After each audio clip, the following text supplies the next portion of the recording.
Hello, this is James St. James, and today we're going to talk about choosing the right model.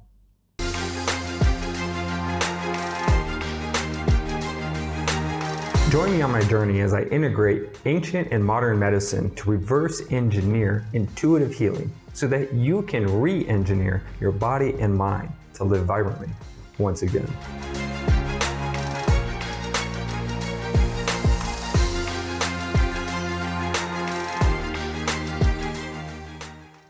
When it comes to health, there are three major models. There's the traditional Chinese medicine model, the Ayurvedic model, and the Western medicine, which would be from Greece, or the otherwise known as modern medical model. These three models serve their different purposes and have different treatment options and have different ways of understanding what is the issue with the person or the patient. It doesn't necessarily mean that one model is superior to another or this one is better, whereas you might hear that a lot, which is, maybe Eastern medicine's better than Western medicine or Western medicine's better than Eastern medicine. It really doesn't make sense to think like that because each model is exactly that. It's just a model.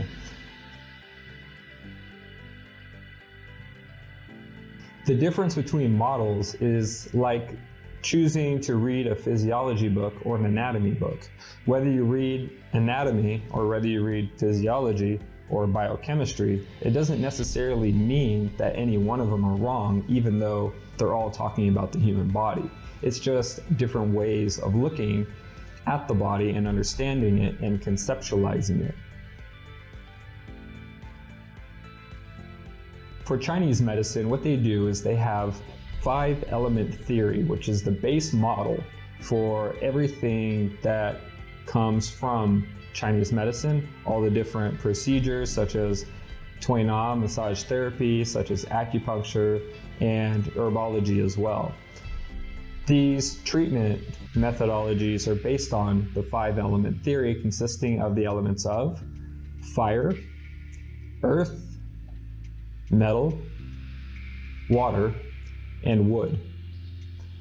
Using those 5 elements, what they do is they have diagrams where they can seek to balance those elements based on what kind of patterns that they see in the person.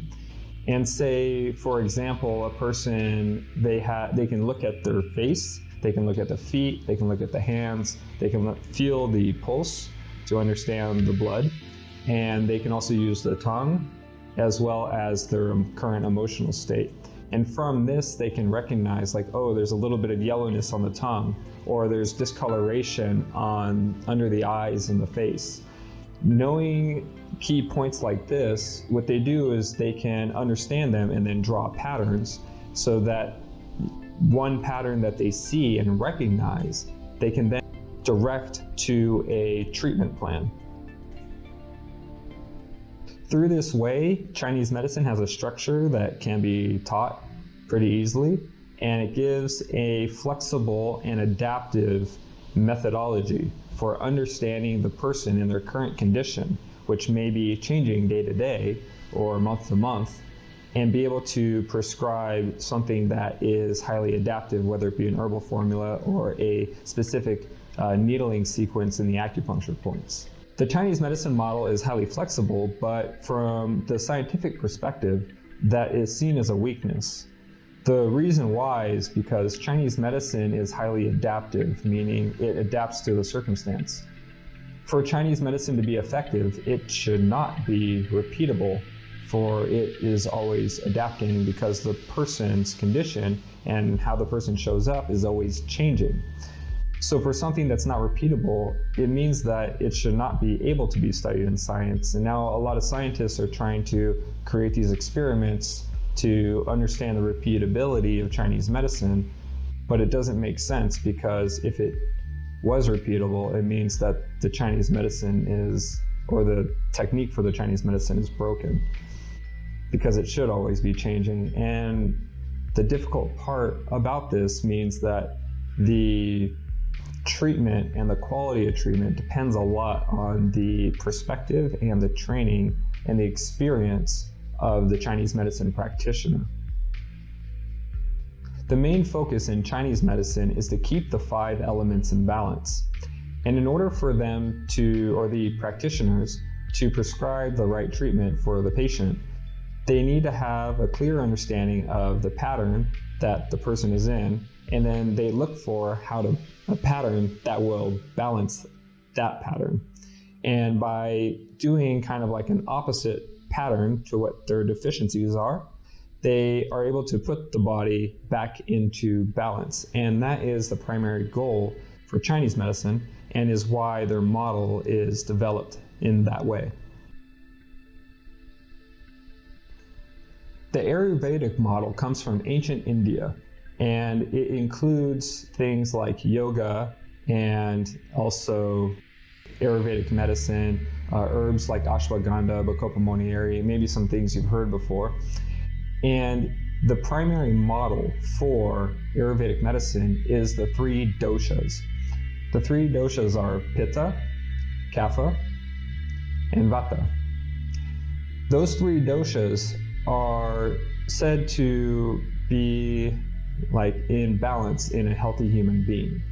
And when the person loses their health, the assumption is that the doshas are out of balance.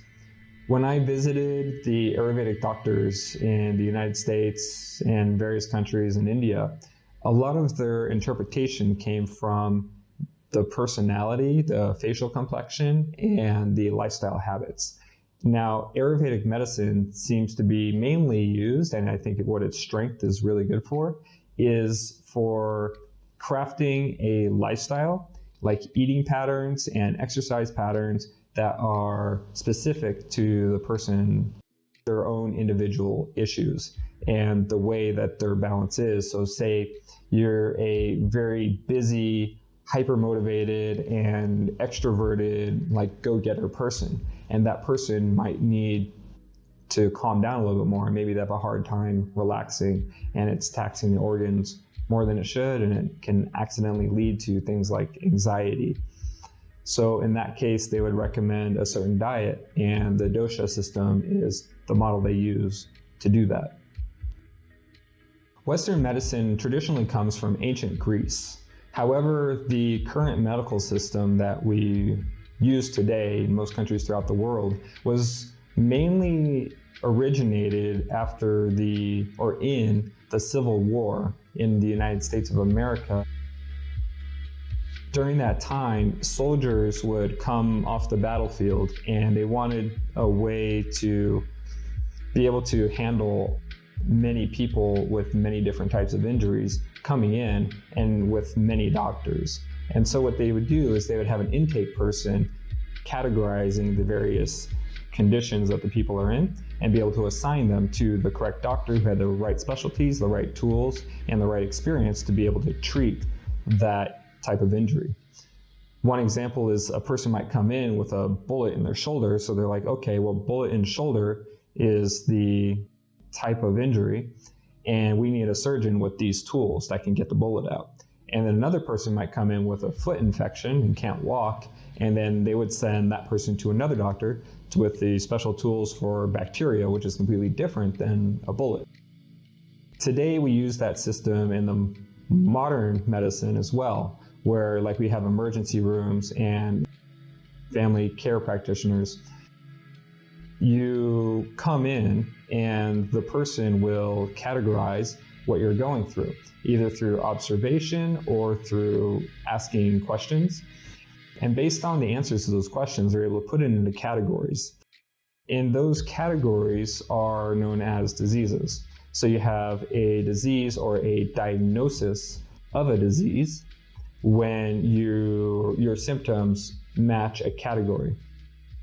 This is highly efficient for intake, and especially for training as well. The main reason for doing it in this way is that if you have a large hospital with many different departments and many different doctors, you're going to have to have the person at the front understand exactly what kind of specialties that particular case needs. and what kind of surgical equipment might need to be prepared ahead of time. For this reason, that's why we have these categorization models, and originally stemming from the Civil War, but it's also really useful in terms of the hospital and the way that different departments are able to operate together. The other factor that's really important with the medical style of categorization and diseases and the intake for that is the way that insurance reimbursements work. Because each disease or each type of procedure or treatment has a certain amount of resources, whether it be time, usage of a facility, or materials, those need to be reimbursed by the insurance company of the patient. The issue that a lot of people see with this is that, one, the categories have a lot of overlap, and then there's also these special cases where the person's condition doesn't exactly fit into one of the categories. And so what they'll do is try to fudge it, or maybe see if this category makes sense or see if that category makes sense. And because of that, it makes the doctors somewhat frustrated, or the patients frustrated, or even the intake nurses frustrated, because they're trying to figure out what category is this, but it might be a special case. And for those special cases, it's not highly adaptive. It's kind of like, oh, you're in this category, well, we're going to give everyone in this category this treatment because that's not only the medically appropriate thing to do, but it's also written in the law that they have to do that. They cannot do anything else, or else that's considered malpractice. And so it's a very strict system, and it does not adapt to the person. This causes the medical model to be a little bit removed from the biological components of the individual. In science, it is a lot more specific to the actual biology because they have unlimited time and they have very expensive equipment and they can do very precise measurements of every little detail within the person. But in an emergency room, you have a lot of people coming through the door, bleeding, having all sorts of problems, coming in saying, hey, just fix me right now. We have like 5 minutes to get you on a table. And in that kind of situation, the medical industry doesn't have time to be able to do every little exact measurement to figure everything out. And so for this reason, a lot of people feel like, oh, like my doctor didn't understand what was going on with me, or they don't understand my specific case very well. And it's because like just the way the system is set up is for high amounts of intake because there's so much need for medical attention. So overall, the strength for the medical model is that it's very quick with intake, meaning like if a lot of people come in, then they can be treated quickly, especially if there's excessive bleeding, that kind of thing. It's very well designed for medical emergencies and also acute treatments where, say, someone's depressed and thinking suicidal thoughts, while there's, if someone can just take a chemical for just a month, maybe two, and just get through a season of their life that allows them to continue living, then that's a really powerful thing. And because of the idea of categorization, then the issue with that is there might be missing holes or overlap, which can lead to misdiagnosis or even for things to go untreated. Whereas in Chinese medicine, they seek balance in a very adaptive model.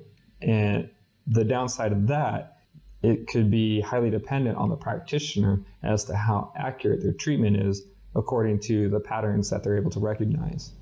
And then with the doshas, the advantage is that they can easily see your lifestyle and your personality and how your lifestyle is affecting your personality, and then give you a real easy way to balance that. And so neither of these models are in a replacement for one another. They just do different things, and they're for different purposes. Chinese medicine is designed to create balance within the person. Ayurvedic medicine is great for creating a balanced lifestyle. And when it comes to Western medicine, it's great for acute injuries and medical emergencies and getting problems, and especially major problems, resolved fast. It's important to have the right model for the right situation. And so for balance and for lifestyle and for medical emergencies or traumatic injuries, there are models for that and there are systems for that. But when it comes to healing, you would need a system or a model for that.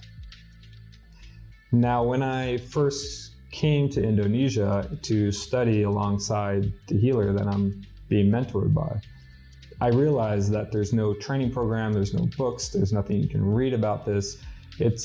Healing is just generally this thing that some people are born with, they kind of figure out on their own somehow.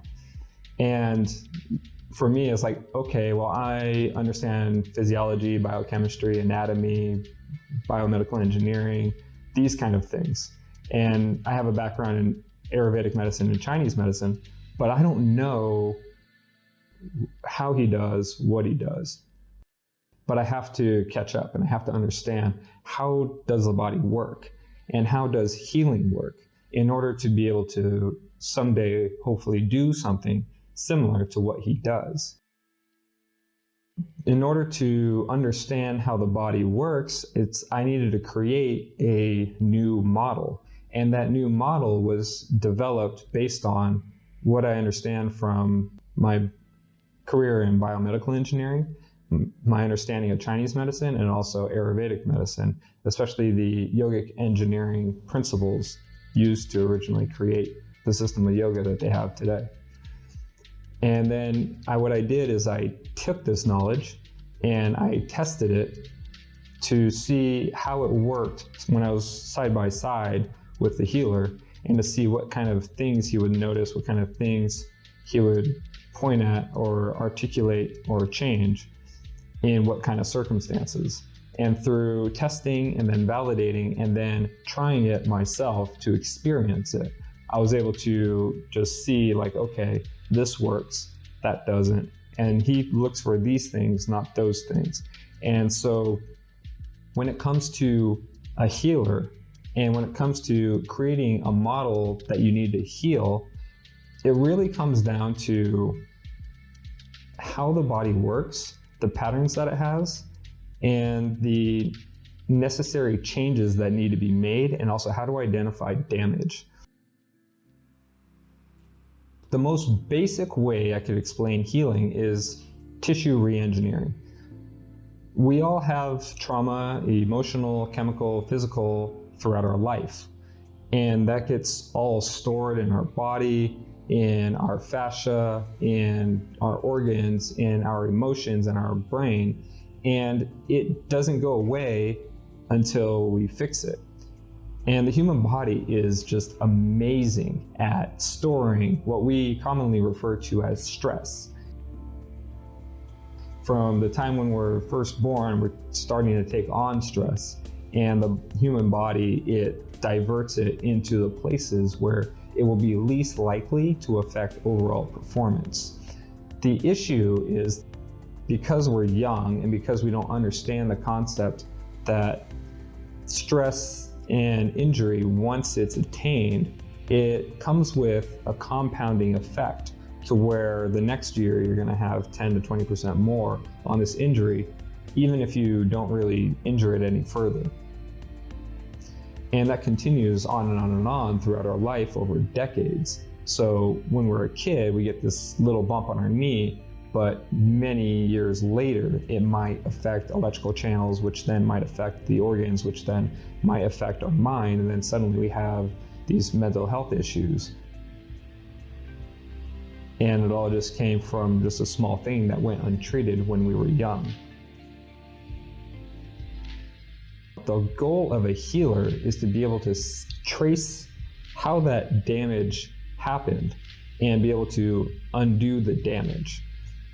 The way I think of being a healer is kind of like a mechanic. A mechanic doesn't need a fancy diagrams or diagnostic equipment Now, a beginner or mechanic can use those things because they don't have much experience with it. But after a mechanic has spent 20, 30 years fixing a specific type of car, they just have an intuition for it.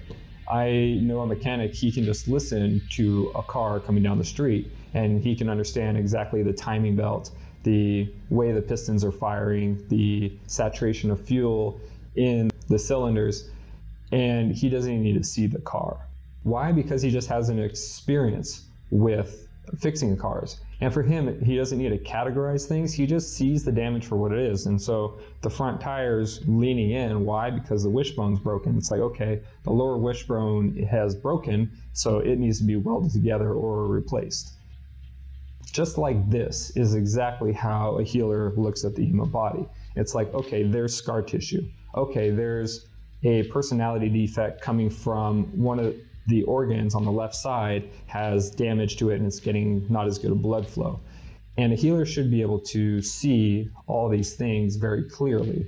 It's not that they actually see it with their eyes, but they're able to just trace the patterns. Like a mechanic doesn't need to see the variable valve timing with their eyes, but they can just know by how the performance of the car is, whether the 6 cylinder is misfiring. In that same way, a healer can interpret exactly what's happening inside your body. It might sound supernatural, but it is exactly what I'm here dedicated to understanding and breaking down in a scientific way from a person who has a biomedical engineering background and who is very, in love with scientific research and the scientific method. And so for me to observe exactly, it's like, this is how a healer works, this is how a healer sees. At a certain point, logic is not good enough to understand a lot of the things that happen. So I have to use my subconscious, but I try to communicate to the best of my abilities what I see in a very logical and concrete way, because the way I approach things is very practical. And for healing, I actually fell in love with it because I found that it is very practical as well. It's very like, okay, there's damage, fix it. That's pretty much the whole premise of it. It doesn't require balance, because if the body's in balance, then it means it's not changing. And a healer will often push the body out of balance so it can create massive change in a very fast and effective way. It also doesn't require categorization, because if you look at, say, a window and you see like there's dust, over there on the corner, and then there's a streak mark, and then there's some dirt on the bottom, and maybe a crayon mark from one of the kids. You don't need to categorize these things. You can just take a towel and just wipe in whatever specific way gets the mark off of the window, and then boom, you have a clear window. In the same way, when a healer sees a person, they see the person themselves and the damage within that person. And then in their mind, they kind of have an image of what the person's ideal state could be like.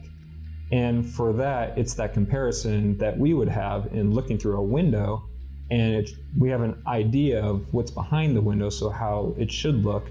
But then we notice those little key differences in the smudges and the dirt marks, and we're easily able to say, okay, well, this needs to go, that needs to go, and I need to clean here too. This is how a healer approaches the body. There is no form, there is no methodology, there is no pattern recognition, there is no categorization. It is purely see and trace, then fix. So in order to think like a healer, I needed a model that would work for a healer. So the models of balance and for lifestyle and for categorization and medical intake don't exactly work for being a healer. And it doesn't work very well for when you just have a human body with damage. For me to conceptualize, like, say, a small part of a person, that's the only way that you can find damage, is if I can look at a person, say their shoulder, for example, and then I look into their shoulder, and then in my mind, I'm building their shoulder and all the damage inside that shoulder, with my mind all the electrical pathways going through their shoulder, and then how it might be affecting the rest of the body. And through this conceptualization, then I'm able to imagine what is happening inside that person. And it is not a pattern, it's not any structure, it's not anything that you could say is repeatable. It literally is mentally reconstructing the body based on understanding how the body works. Now, the model, in summary, is based on 6 elements, which is coordinated with the 6 chakras of the body. There is earth, water, fire, air, light, and dark. And this correlates with the 6 sets of organs for which there is each a positive organ and a negative organ. I have another video that you can check out that actually goes more in depth about exactly how the body works and then how this model goes to fit that. From this model, what I'm able to do is able to understand how the body passes electricity from one area to another, which will have a huge influence on the emotions that are created. So for example, if a person, say, is feeling frustrated lately and cannot produce the emotion of like fun and wonder that they once were able to, it's like, okay, I can trace that to, say, the gallbladder and be able to start there in terms of my analysis. Then I can see, or maybe around the gallbladder, okay, there's a lot of scar tissue between the ribs from overexcitement and disturbed electrical patterns moving through the fascia. From that, I can trace the issues from what I see visually and what the person is experiencing, and then be able to understand exactly what's happening in their body. And then once I can do that, I can understand exactly what tissue I need to fix, or what needs to be changed, or what tissues or what organs we can regenerate to get the person to be operating and functioning in a peak physiological state. From what I understand is that if every organ and every piece of the tissue is operating at 100% and is perfectly healthy, or maybe not the idea of health, but it's just there's no damage to any of the pieces, then that means that the whole should be working perfectly. In fact, like if the whole body is not working perfectly, but the pieces are, then it literally goes against the laws of physics and the laws of biology. So that's the premise behind what it is to do healing versus a certain like practice or art in health therapies. Healing is just fixing damage so that broken tissue becomes working tissue. At the end of the day, it's really that simple, but the complexity is that it's just not usual. And usually the subconscious mind has to be involved a lot with it. And for people who want to break things down logically, it's really hard for them to understand. And that's why I'm spending time to create these models and work alongside my mentor and analyzing many research papers in medical science and in Ayurvedic medicine and Chinese medicine as well, so that we can best understand the construction of the human being from a physiological, from a biomechanical, and a bioelectrical point of view. From these points of view, then we can reverse engineer the human body so that we can create engineering techniques, or have our mind at least understand this is the damage, this is how you fix it. And then through that is the only way that I can keep up with my mentor, who many would say is more of like an intuitive healer. For me, I would like to just be a strategic healer. And that's why I'm creating these videos as well. And not just this video, I am actually creating an entire series with many seasons of videos. So every single week, I'm going to be producing new material, new ideas, new things for you to try, as this whole channel is dedicated to teaching you what it means to be a healer, how to find the damage inside your body or maybe somebody else, and then how to apply therapies effectively and efficiently so that you can fix the problems that you're going through, whether it be in your body or your mind, and through fixing those problems that you can return back to the physiological, the mental state that you were born with. Because the reality of the world is that there's no one out there who's willing to take the same level of responsibility that you are willing to take to fix your own health. So I hope this video encourages you to understand that you can fix any problem within you. It's just body tissue. And anything that's body tissue is part of a biological machine, and I believe that any machine can be fixed. I hope you found this video useful. If you could think of someone who might benefit from this information, then please feel free to share this video or series with them. Also, please feel free to check out the other videos in this channel, as we're producing almost a video a week with the intention of bringing you tools to help you transform your mind so that you can improve your mental and physical performance. If you would like to support our mission to provide mental wellness to the world, then please consider making a tax-deductible donation to the Nootripure Foundation, for which is a link in the description. And I look forward to helping you create a better you.